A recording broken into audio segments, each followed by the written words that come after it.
High viewers, اللہ اکبر۔ اللہ اکبر کے معنی تو سب سمجھتے ہیں، آپ بھی سمجھتے ہیں، ہم بھی سمجھتے ہیں کہ اللہ سب سے بڑا ہے، لیکن حقیقتاً کچھ بات میں آپ تک شیئر کرنا چاہتا ہوں، انفارمیشن۔ ویسے تو سب کو علم ہے، لیکن یہ کچھ انفارمیشن ہے سائنس کے حوالے سے جو ہم آپ کو بتانا چاہتے ہیں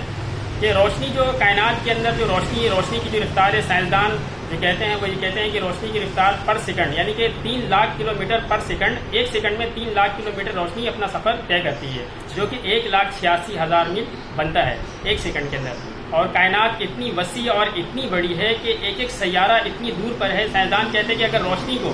اس مقام تک پہنچنا چاہے روشنی تو کم از کم اس کو 1 کروڑ سال، اور ایسے بھی سیارے ہیں جن کو 1 ارب سال لگ جائے گا روشنی کو وہاں تک پہنچنے میں، جبکہ صرف سیارے کی بات ہو رہی ہے، یہاں آسمان کی بات نہیں ہو رہی ہے۔ تو وہ خدا کی ذات کتنی عظیم اور کتنی بڑی ہے، یعنی کہ اللہ اکبر، جب آپ کہیں اللہ اکبر تو اس کے معنی کو، اس کی جو ہے گہرائی کو سمجھیے۔ دوسری بات یہ کہ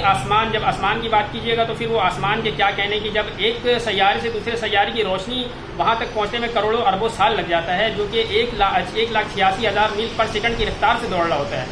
تو وہ وہاں تک جب آسمان کی پھر کیا بات ہے کہ آسمان کتنا بڑا ہوگا۔ کہتے ہیں کہ بڑے بڑے علماء کرام کہتے ہیں کہ ایک آسمان سے دوسرے آسمان پہ اگر آپ جائیں گے تو پہلا آسمان ایسا لگے گا جیسے ریگستان میں ایک انگوٹھی پھینکا ہوا ہے، یہاں تک کہ جب آپ دوسرے آسمان پہ جائیں گے، تیسرے آسمان میں جب 7ویں آسمان تک پہنچ جائیں گے تو یہ 6واں آسمان ایسا لگے گا جیسے کسی ریگستان میں ایک چھوٹا سا کنکر، ایک چھوٹی سی انگوٹھی۔ تو یہ خدا کی ذات کتنی بڑی اور کتنی عظیم ہے، وہ خدا کی شان، وہ خدا اور رب العالمین کا عرش کتنا بڑا ہوگا، خدا کی ذات کتنی بڑی ہوگی۔